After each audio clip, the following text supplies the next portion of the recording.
नमस्कार। दिन भर की हाइलाइट्स जानने के लिए सुनते रहिए सुजस आवाज राजस्थान। सुजस पॉडकास्ट में आपका स्वागत है। मैं हूं शेखर, मेरे साथ है मेधा। सबसे पहले खास खबरें। मुख्यमंत्री भजनलाल शर्मा ने जापान के ओसाका में निवेशकों को किया संबोधित। कहा, राज्य को निवेश के क्षेत्र में अग्रणी बनाने के लिए प्रतिबद्ध हमारी सरकार।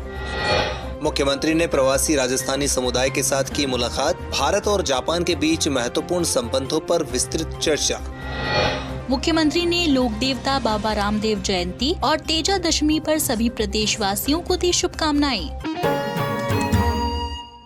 खबरें विस्तार से। मुख्यमंत्री भजनलाल शर्मा के नेतृत्व में जापान दौरे पर गए प्रतिनिधि मंडल ने आज ओसाका में आयोजित इन्वेस्टर मीट में उपस्थित निवेशकों को संबोधित किया। इस अवसर पर मुख्यमंत्री ने कहा कि राजस्थान में उपलब्ध व्यापक निवेश अवसरों, अनुकूल नीतिगत वातावरण, आधुनिक अवसंरचना सुविधाओं और कुशल मानव संसाधन के बारे में विस्तार पूर्वक निवेशकों को बताया गया। साथ ही आगामी rising Rajasthan global investment summit में सहभागिता के लिए भी उन्हें सादर आमंत्रित किया। हमारी सरकार प्रदेश के समग्र विकास और आर्थिक समृद्धि के लिए लगातार प्रयासरत है। हम राजस्थान को निवेश के क्षेत्र में अग्रणी बनाने के लिए प्रतिबद्ध है। हमारी सरकार का लक्ष्य है कि राज्य में निवेश करने वाले प्रत्येक निवेशक को सुगम, पारदर्शी और लाभप्रद व्यावसायिक वातावरण मिले।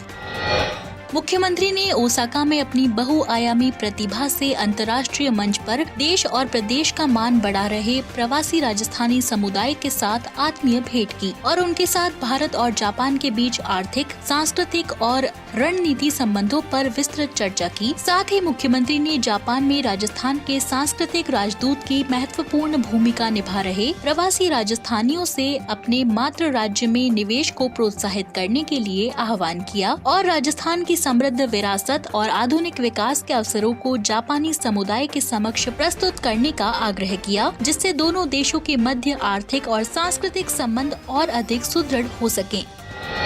मुख्यमंत्री भजनलाल शर्मा ने इसी क्रम में ओसाका में डाइकिन कंपनी में प्रस्तुतिकरण का अवलोकन और अनुसंधान और विकास केंद्र R&D सेंटर का भ्रमण किया। इस अवसर पर श्री शर्मा ने कंपनी के वरिष्ठ प्रबंधन से विस्तृत चर्चा करते हुए उनकी उत्पादन प्रक्रिया का निरीक्षण किया और भविष्य की तकनीकी योजनाओं पर विचार विमर्श भी किया। उन्होंने इस दौरान राजस्थान में निवेश के अवसरों पर गहन विचार विनिमय किया और आगामी rising Rajasthan global investment summit में सहभागिता के लिए डाइकिन कंपनी के अधिकारियों को सादर आमंत्रित किया। मुख्यमंत्री ने कहा कि राजस्थान को भारत की निवेश राजधानी के रूप में स्थापित करने की दिशा में हमारी सरकार प्रदेश में निवेश को प्रोत्साहित, औद्योगिक अवसंरचना को सुदृढ़, कुशल श्रम शक्ति को विकसित और व्यावसायिक सुगमता को बढ़ावा देने के लिए हर स्तर पर निरंतर प्रयासरत है। इसी दौरान मुख्यमंत्री ने राजधानी टोक्यो में जापान सरकार के भूमि अवसंरचना, परिवहन और पर्यटन मंत्रालय MLIT के संसदीय उपमंत्री इशिबाशी रिंतारो के साथ आयोजित बैठक में सहभागिता की। इस अवसर पर उन्हें राजस्थान में उपलब्ध व्यापक निवेश अवसरों, राज्य की मजबूत औद्योगिक नीतियों, विकसित अवसंरचना सुविधाओं और कुशल मानव संसाधन से अवगत कराया। साथ ही ग्लोबल इन्वेस्टमेंट समिट में विशिष्ट अतिथि के रूप में पधारने के लिए सादर आमंत्रित किया। साथ ही मुख्यमंत्री ने राजधानी टोक्यो में भारतीय राजदूतावास के अधिकारियों से मुलाकात की। इस दौरान भारत और जापान के बीच आर्थिक सहयोग, तकनीकी आदान प्रदान, सांस्कृतिक संबंधों के सुदृढ़ीकरण और रणनीतिक साझेदारी के विस्तार पर चर्चा हुई। इसके अतिरिक्त राजस्थान में जापानी निवेश के अवसरों और दोनों देशों के बीच व्यापार संबंधों को और अधिक मजबूत करने के उपायों पर भी गहन विचार विमर्श किया गया। इस अवसर पर जापान में भारत के राजदूत CB जॉर्ज के साथ राजदूतावास के अन्य प्रमुख अधिकारीगण भी उपस्थित रहे।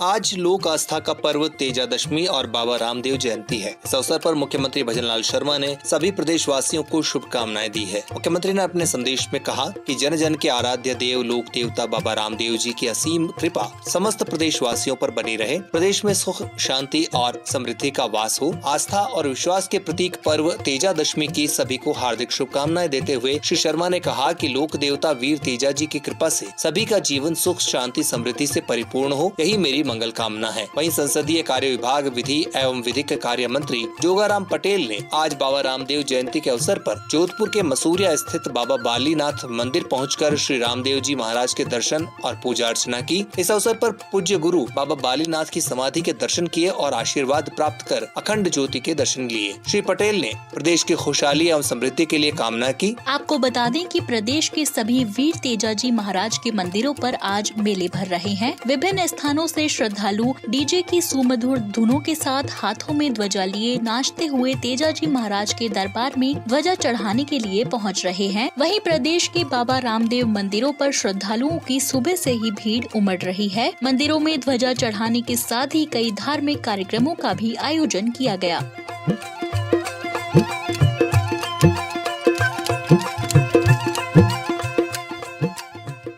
इसी क्रम में राज्यपाल श्री हरिभाऊ किशनराव बागड़े ने वर्षा जल संरक्षण के लिए अधिकाधिक कार्य करने के साथ ही कृषि विश्वविद्यालयों में इस प्रकार के शोध और अनुसंधान को बढ़ावा दिए जाने पर जोर दिया है, जिससे भारत कृषि क्षेत्र में विश्व भर में अग्रणी बन सके। उन्होंने कहा कि उत्पादन, ग्रेडिंग, पैकिंग के काम घर में ही करने की शिक्षा प्रदान कर किसान हित में अधिक से अधिक कदम उठाए जाएं। उन्होंने विश्वविद्यालय प्रसार शिक्षा नीति के अंतर्गत किसानों के लिए क्रियान्वित केंद्र और राज्य सरकार की लाभकारी योजनाओं का अधिक से अधिक प्रसार किए जाने पर भी जोर दिया, ताकि आम किसान को प्रत्यक्ष तौर पर इसका लाभ मिल सके। श्री बागड़े श्री कर्ण नरेंद्र कृषि विश्वविद्यालय जोबनेर के 12वें स्थापना दिवस पर अपना संबोधन दे रहे थे। इससे पहले उन्होंने विश्वविद्यालय के डेयरी एवं प्रौद्योगिकी महाविद्यालय के भवन का लोकार्पण किया। वहीं राज्यपाल श्री बागड़े ने हिंदी दिवस 14 सितंबर पर भी बधाई और शुभकामनाएं दी है।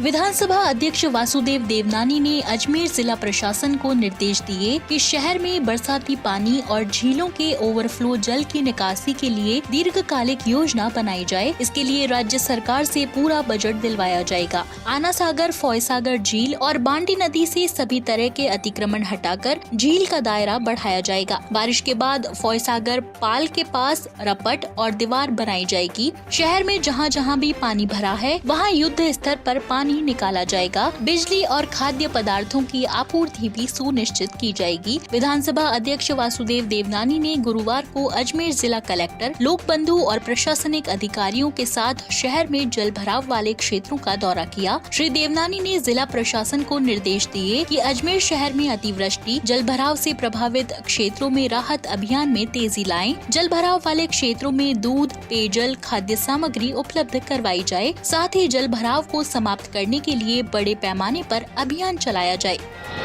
बढ़ते हैं आगे। शासन सचिव महिला एवं बाल विकास महेंद्र सोनी ने निदेशक समेकित बाल विकास सेवाएं ओपी बुनकर के साथ आज रामनगरिया के राजकीय विद्यालय स्थित आंगनबाड़ी केंद्र का औचक निरीक्षण किया। उन्होंने आंगनबाड़ी में संचालित रसोई घर, उसमें रखी पोषण सामग्री का अवलोकन किया और मुरमुरे खाकर उनकी गुणवत्ता को परखा। उन्होंने सफाई और संचालन की दृष्टि से शौचालय का अवलोकन किया। साथ ही पोषण वाटिका का अवलोकन करते हुए आंगनबाड़ी में पेयजल और विद्युत कनेक्शन के साथ अन्य सुविधाओं की जानकारी ली। शासन सचिव श्री सोनी और निदेशक श्री बुनकर ने निरीक्षण के दौरान पूरक पोषाहार गुणवत्ता को खुद चेक किया और साथ ही वहां पर महिलाओं से इस बारे में फीडबैक लिया। उन्होंने महिलाओं से उड़ान योजना का भी फीडबैक लिया।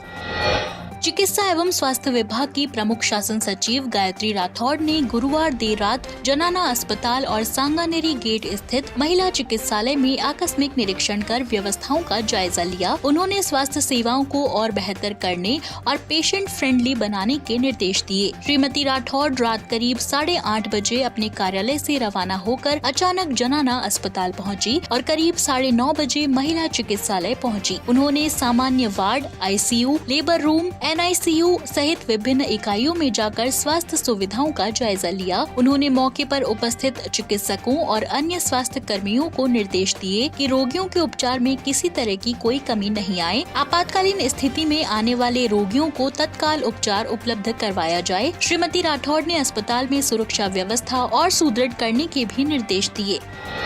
इसी कड़ी में स्वच्छ भारत मिशन शहरी 2.0 योजना को लेकर प्रमुख शासन सचिव स्वायत्त शासन विभाग राजेश यादव ने समीक्षा बैठक ली। निदेशालय सभागार में आयोजित की गई इस महत्वपूर्ण बैठक में श्री यादव ने सभी नगरीय निकायों में कार्यों का फीडबैक लिया। इस दौरान नगर निगम के आयुक्तों और उप निदेशकों की ओर से अपने अपने काम को लेकर प्रेजेंटेशन दिया गया। श्री यादव ने अधिकारियों को और बेहतर काम करने के लिए प्रेरित करते हुए दिशा निर्देश दिए। इस साल स्वच्छ भारत मिशन के 10 वर्ष पूर्ण होने के उपलक्ष्य में 17 सितम्बर से 1 अक्टूबर तक भाव स्वच्छता संस्कार स्वच्छता की थीम पर प्रदेश और देश भर में स्वच्छता ही सेवा 2024 पखवाड़े का आयोजन किया जाएगा। 2 अक्टूबर को स्वच्छता भारत दिवस मनाया जाएगा। श्री यादव ने निर्देश दिए कि इस कार्यक्रम में सभी बढ़ चढ़ कर भाग लें, जन भागीदारी सुनिश्चित करें और व्यापक प्रचार करते हुए इस कार्यक्रम को सफल बनाएं। तो आज के सुजस पॉडकास्ट में इतना ही। मेधा और शेखर को दीजिए इजाजत। कल फिर होगी आपसे मुलाकात। तब तक के लिए नमस्कार।